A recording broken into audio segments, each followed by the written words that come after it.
हाँ जी, नमस्कार। उम्मीद है आप लोग अच्छे होंगे। आज हम लोग थर्ड ग्रेड टीचर के बारे में बात करने वाले हैं, जिसका एग्ज़ाम जनवरी में होने वाला है। तो अब उस एग्ज़ाम में लगभग 6 माह बचे हैं, 180 दिन।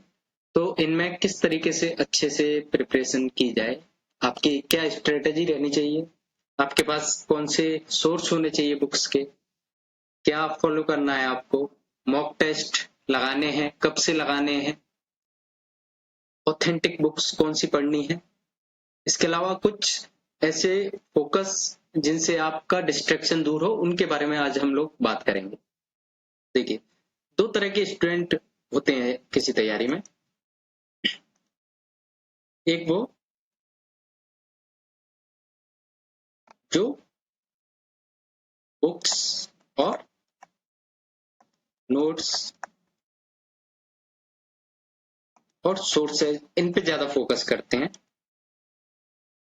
दूसरे वो जिनके पास सोर्स तो कम होते हैं, तो लिमिटेड होते हैं, लेकिन ये रेगुलर होते हैं, रिवीजन अच्छा करते हैं, कम से कम 2-3 बार हर सब्जेक्ट को रिवाइज करते हैं। दो तरीके के स्टूडेंट होते हैं।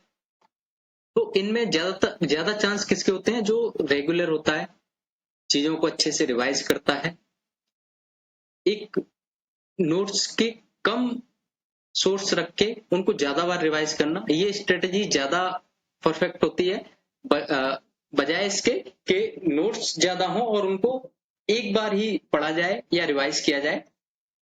तो हमें क्या फर्स्ट चीज क्या फोकस करनी है कि नोट्स कम रखने हैं, जो ऑथेंटिक सोर्सेज हैं वो रखने हैं। दूसरी, उनको रिवाइज करना है। मैं आपको बताता हूँ कि 180 दिन को आपको किस तरीके से बांटना है। 180 दिनों को आपको लगभग 4 पार्ट्स में डिवाइड कीजिए, है ना। ये मेरी पर्सनल स्ट्रेटेजी है जो काफी हद तक कारगर साबित होती है। आपके लिए हो सकता है कि इसमें कुछ मॉडिफाई करके चीजें अच्छी बने, तो आप उस पर फोकस कीजिएगा। मैं आपसे ये नहीं कह रहा हूं कि आप अपना रूटीन मेरे हिसाब से सेट कीजिए या मैं कहूँ उस हिसाब से उठिए। अगर आपकी पढ़ाई रात में अच्छी होती है तो आप रात को पढ़िए, अगर आपकी पढ़ाई दिन में अच्छी होती है आप दिन में पढ़िए। अगर आपके 12 बजे उठ के भी अगर आप पढ़ना चाहते हैं पढ़िए। 3-4 महीने आपको जो रूटीन रखना है आप वो रूटीन रखिए, लेकिन रेगुलरिटी ऐसी रखनी है कि पर डे वही सेम रूटीन आपका होना चाहिए। इसके अलावा देखिए, इन 180 दिनों को आप कैसे बांटेंगे? लगभग 100 दिन पहले, उसके बाद 40 दिन, उसके बाद 10 दिन या 20 दिन और 10 दिन। तो ये हमारे 170 दिन होते हैं। इसमें आपको क्या करना है? पहले 100 दिनों में अगर कोई स्टूडेंट अभी तैयारी स्टार्ट करना चाह रहा है तो उनको तो क्या करना है? इन 100 दिनों में पहले सिलेबस कंप्लीट करना है। ऑथेंटिक बुक्स से किसी भी कोचिंग के नोट्स ले लीजिए, उनके साथ मैं आपको बताता हूँ 3 या 4 ऐसी बुक्स होनी चाहिए जो आपके पास होनी चाहिए, जिनके बारे में मैं आपको आगे बताता हूँ। लेकिन पहले 100 दिन में आपको सिलेबस कंप्लीट करना है। अगर कोई ऐसा स्टूडेंट है जो पहले रीड दे चुका है, उसको उसका सिलेबस कंप्लीट है, वो तब से लगातार पढ़ रहा है, तो उसको इन 100 दिनों को कैसे यूटिलाइज करना है? उसको भी इसमें से पहले 50 दिन है, जो ओल्ड स्टूडेंट है मैं उनकी बात कर रहा हूँ, जो ओल्ड स्टूडेंट है उसके बारे में पहले 50 दिन उसको एक बार सिलेबस रिवाइज करना है। अगर किसी कोई बहुत से स्टूडेंट ऐसे होंगे जिनकी कोचिंग हो चुकी है, जिन्होंने एक बार अपना सिलेबस कंप्लीट कर लिया है, तो उसको वापस से रिवाइज कीजिए। आपको बहुत सी ऐसी नई चीजें मिलेंगी उसी बुक्स में जो आपके पहले नजर में नहीं आई, लेकिन हो सकता है वो एग्जाम में आए तो वहां भी आपको ऐसे लगे कि ये पढ़ा हुआ नहीं है, लेकिन ज्यादातर चीजें बुक्स में रहती हैं। ये बात आप नोट करना कभी। इसके अलावा अगले 50 दिन ओल्ड स्टूडेंट क्या करेंगे? इनके मॉक लगाएंगे।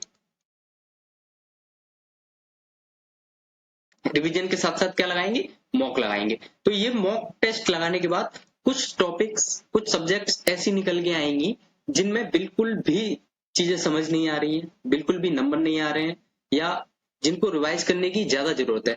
तो अगले 40 दिन उन सब्जेक्ट्स पे फोकस किया जाएगा जो मॉक टेस्ट में कमजोर रही हैं।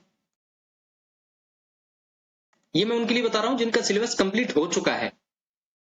न्यू स्टूडेंट्स उनके लिए मैं अभी आगे बात करूंगा, लेकिन ये उनके लिए स्ट्रेटेजी है जिनका सिलेबस कंप्लीट हो चुका है। फिर यहाँ मॉक टेस्ट लगाएंगे, साथ में रिवीजन करेंगे, क्योंकि एक बार अगर आप सिलेबस कंप्लीट करते हैं उसमें लगभग आपको 100 दिन 70 दिन इतने लगते हैं, या हो सकता है 120 दिन 150 दिन बहुत से लोगों को लगे। लेकिन जब आप उसी को दूसरी बार कंप्लीट करेंगे तो लगभग 60-70 दिन में हो सकता है कि वो वापस उसी फ्लो में रिवाइज हो जाए। फिर अगली बार जब उसको रिवीजन करेंगे तो हो सकता है 30 दिन में वो चीजें रिवाइज हो जाए। तो आधा टाइम रखेंगे रिवीजन के लिए और लगभग 2 से 3 घंटा एक मॉक टेस्ट में लगेगा।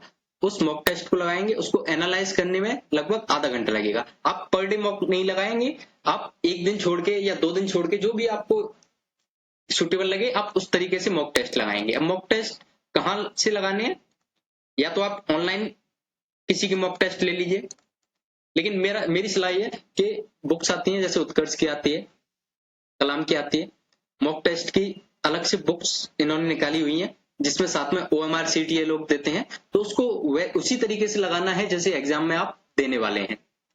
उतना ही समय रखिए, उतनी ही स्पीड रखिए, और उतना ही, जैसे बहुत से लोग क्या करते हैं कि मॉक टेस्ट की 2 स्ट्रेटेजी होती है। एक तो आप एग्जाम का फील लेना चाहते हैं तो आप तुक्के कम लगाते हैं, या एग्जाम में जिस तरीके से मॉक टेस्ट देना चाहते हैं आप उसी तरीके से मॉक टेस्ट देते हैं। दूसरा, आप ट्राई करना चाहते हैं कि मैं तुक्के अगर लगाता हूं तो मेरी एक्यूरेसी क्या रहती है, क्योंकि तुक्के क्या होते हैं, तुक्के हवा में नहीं लगते। एक होता है कि मैंने किसी चीज के बारे में कभी सुना नहीं है तो उसके बारे में मैं तुक्का लगा रहा हूं तो वो तुक्का है। लेकिन एक है कि मैंने किसी चीज के बारे में सुना है लेकिन मैं उसको भूल गया हूं, तो उसके बारे में अगर हल्का सा मेरे दिमाग में क्लिक करता है तो वो तुक्का नहीं है, वो हमारी मेमोरी है जो हमें याद नहीं आ रही है।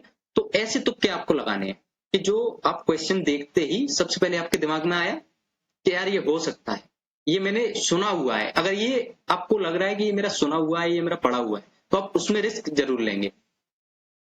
तो इस तरीके से आप अपनी एक्यूरेसी टेस्ट करेंगे, एक्यूरेसी बढ़ाएंगे तो मॉक टेस्ट लगाएंगे। फिर अगले 20 दिन कंप्लीट सिलेबस रिवाइज करेंगे। इन अगले 20 दिनों में मॉक टेस्ट बिल्कुल बंद कर देंगे यहां से। इसके बाद अगले 10 दिन, ये लास्ट अंतिम जो 30 दिन है, इनमें आप करंट अफेयर आप डेली भी पढ़ेंगे, प्लस स्कीम्स। एक स्कीम आपको डेली याद करनी है।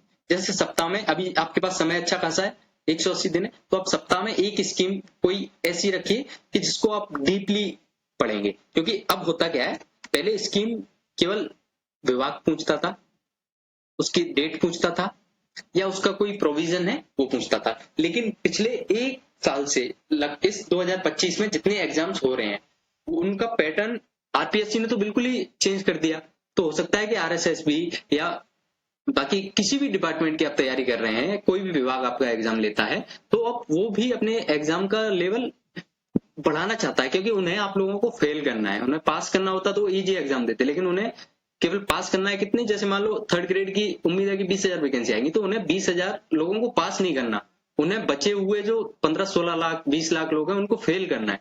तो उसके लिए अब बोर्ड क्या स्ट्रेटेजी अपनाता है, कट ऑफ को कम लाया जाए। पहले कट ऑफ बहुत हाई रहती थी, लेकिन अब आप देखोगे कि कट ऑफ धीरे धीरे कम आना स्टार्ट हो गई है। क्यों? उसका रीजन क्या है कि डीपली जो फैक्ट्स हैं वो डाले जा रहे हैं। और इस बार आप देखना, जैसे पिछला जो रीट मेंस हुआ था उसमें भी आपने, अगर कोई साइंस का स्टूडेंट है उसने अगर नोट किया हो तो उसका पैटर्न पिछली बार भी चेंज था। उसमें कुछ ऐसे क्वेश्चंस थे जो शायद आप 10वीं 12वीं की बुक्स तक नहीं पढ़ते हैं।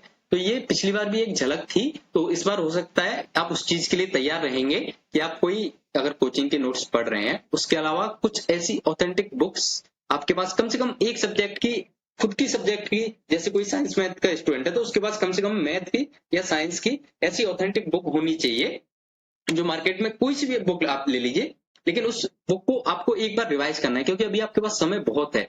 बहुत से लोग बोलेंगे कि नहीं समय कम है, समय काफी है। अगर आप इसको अच्छे से यूटिलाइज करेंगे, लगभग 6 से 7 घंटे अगर आप आने वाले 2 महीने, उसके बाद धीरे धीरे टाइम बढ़ाएंगे 8-9 घंटे और एग्जाम टाइम में 10 घंटे 9 घंटे, तो काफी अच्छा समय है आप लोगों के पास। तो इसको यूटिलाइज करना है। केवल उन्हीं जो आपके पास नोट्स हैं उन्हीं को रिवाइज कीजिए बार बार, लेकिन उन्हीं तक सीमित नहीं रहना है, क्योंकि इस बार मेरी गट फीलिंग है कि कुछ ऐसे क्वेश्चंस आएंगे आपको जो ऑथेंटिक बुक्स से मिलेंगे। तो अब मैं आपको बुक्स के बारे में बताता हूँ। जैसे उससे पहले बात कर लेते हैं जो न्यू स्टूडेंट है उनको क्या करना है। अगर कोई आज से ही तैयारी स्टार्ट कर रहा है तो वो पहले क्या करेगा, पहले 70-80 दिन किसी अच्छी कोचिंग से, या सेल्फ करना चाहता है तो सेल्फ अपना सिलेबस कंप्लीट करेगा लगभग 70 दिन 80 दिन। अगर आपको क्लासें एक्स्ट्रा लेनी पड़ रही हैं तो आप लीजिए, सब कम से कम आधा समय में। जैसे 180 दिन है तो लगभग 90 दिन में आपका सिलेबस हो जाना चाहिए। बाकी के 90 दिन आपको उस सिलेबस को रिवाइज करना है, मॉक टेस्ट देने हैं, जैसे मैंने आगे बताया ना, फिर आपका सेम हो जाएगा।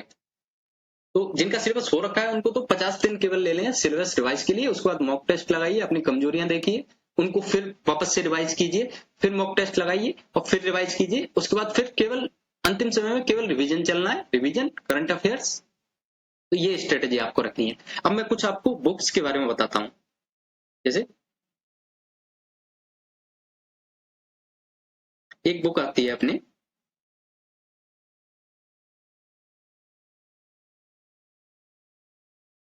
देखिए पुराने स्टूडेंट्स जितने हैं उनके पास, सबके पास दिशा पब्लिकेशन की बुक होगी।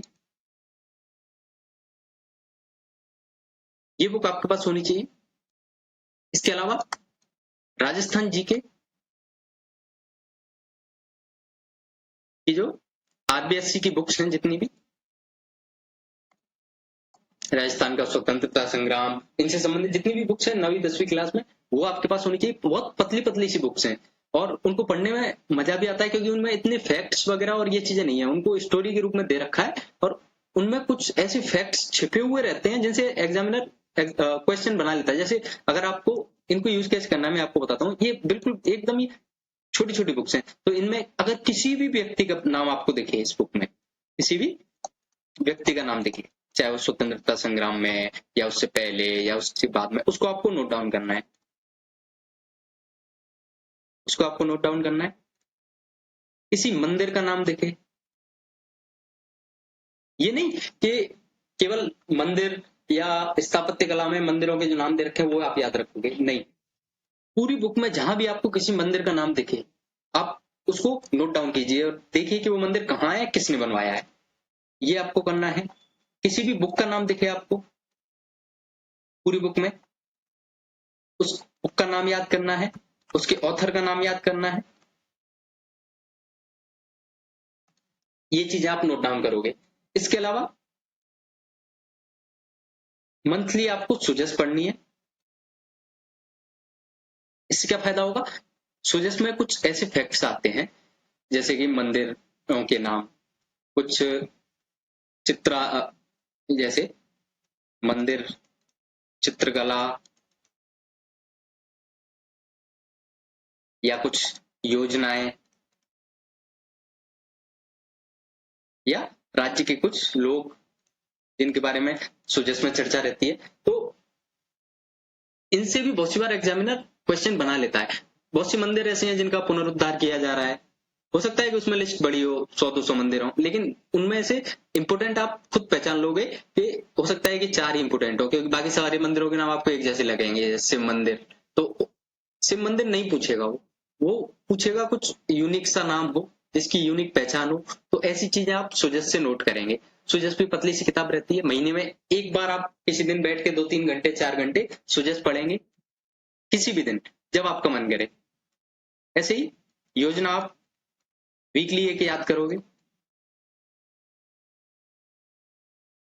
ये प्लस नोट्स कम रखोगे और उनको रिवाइज ज्यादा करोगे। नोट्स कम होने चाहिए और रिवीजन ज्यादा होना चाहिए। मॉक टेस्ट का मैंने आपको बता दिया कि वो जहां तक हो सके कि ऑफलाइन बेस्ड जो मॉक की बुक्स आती हैं वो आप परचेज करना और उनसे मॉक टेस्ट लगाने का ट्राई करना।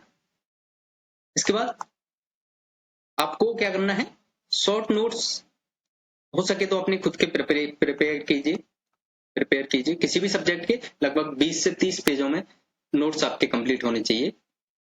शॉर्ट नोट्स आपको रिवाइज करने में, जैसे अभी किसी चीज में रिवीजन करने में लगभग कंप्लीट करने में 100 दिन लग रहे हैं, तो शॉर्ट नोट से आप अगले 20 दिन में उसको रिवाइज कर लोगे।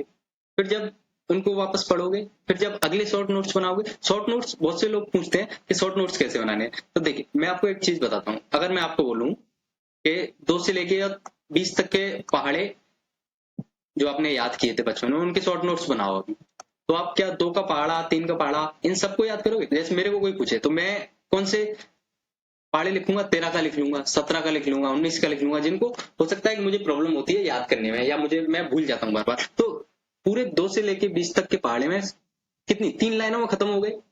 13 का पहाड़ा, 17 का पहाड़ा, 19 का पहाड़ा। तो इसी तरीके से आप पूरी बुक छाप दोगे तो वो शॉर्ट नोट्स नहीं है ना। जो चीजें आपको याद नहीं हो रही है उनके शॉर्ट नोट्स बनाने हैं आपको, और उनको रिवाइज करना है। इस स्ट्रेटेजी को आप फॉलो करोगे तो मुझे उम्मीद है कि आप लगभग अगले 100 दिन होंगे, अगर आप इस तरीके से इन चीजों को फॉलो करते हो, इन सोर्सेज को फॉलो करते हो, और जो भी बुक्स वगैरह कुछ मुझे ऑथेंटिक लगेंगी या जो भी कंटेंट मुझे ऑथेंटिक लगेगा वो मैं आपके लिए लाता रहूंगा, अपने टेलीग्राम चैनल पर डाल दूंगा। जो लोग पिछली बार मेरे साथ जुड़े हुए थे, मैंने एक 30 डेज रिवीजन बैच लेके आया था मैं रीड के लिए। उसमें से लगभग ज्यादा नहीं 50 से 60% क्वेश्चन सीधे एग्जाम में आए थे, और वो कितनी लगभग 30 दिन में हमने 30 क्लासें की थी, आधा आधा एक एक घंटे की। तो जो पुराने लोग हैं वो जानते हैं इस चीज को। तो ऐसे ही शॉर्ट नोट्स आपको प्रिपेयर करने हैं जो एग्जाम में डायरेक्ट आए, और ऐसे नोट्स प्रिपेयर करने हैं। ये नहीं कि आप भाषा लिखने में लगे हुए हैं, जो मैंने आपको बताया कि 13, 17 और 19 का पहाड़ा लिखिए, 2 से लेके 20 तक मत लिखिए। तो इस चीज को आप फॉलो करोगे। इसके अलावा पढ़ाई कीजिए, रेगुलर रहिए, और हो सकता है कि मैं रीट मेंस के लिए क्लासेज स्टार्ट करूं यूट्यूब पे, लेकिन अभी ऐसा कोई प्लान नहीं है। अभी हमारा आरएएस फाउंडेशन बैच हमने स्टार्ट किया है, उसको रेगुलर करने का हम कोशिश कर रहे हैं। तो अगर कोई आरएएस फाउंडेशन वाला स्टूडेंट है तो वो उसमें जुड़ सकता है। एक चीज और, बहुत से लोग ऐसे होंगे जो पटवार, वीडियो या 4th ग्रेड इन एग्जाम्स को भी दे रहे होंगे। अभी आप चलिए, पटवार वीडियो तो अभी आने वाला है अगस्त में, तब तक आप भले ही डिस्ट्रैक्शन ले लीजिए कि चलिए पहले पटवार वीडियो पे फोकस करेंगे। मैं ये नहीं बोलूंगा कि आप किसी अभी से डायरेक्ट रीड पे फोकस कीजिए या आपका खराब हो जाएगा, नहीं। आप पहले पटवार वीडियो दीजिए, फिर उसके बाद भी आपके पास लगभग एक, क्योंकि पटवार वीडियो में जो राजस्थान हिस्ट्री, कल्चर, आर्ट, जो भी सब्जेक्ट्स हैं वो रीट में भी हैं, लगभग 120 130 नंबर की हैं। तो आप उनको मजबूत कीजिए तब तक। फिर उसके बाद आप अपनी सब्जेक्ट या शिक्षण विधियां, इन चीजों पे फोकस करना। तो पटवार वीडियो दीजिए, अभी तक उसी हिसाब से तैयारी कीजिए, और रेगुलर बने रहिए। और आपको वीडियो पसंद आया हो तो चैनल को लाइक कर दीजिए, और आप चाहते हैं कि हम वापस से रीट में स्टार्ट करें तो मुझे कमेंट में जरूर बताना। धन्यवाद।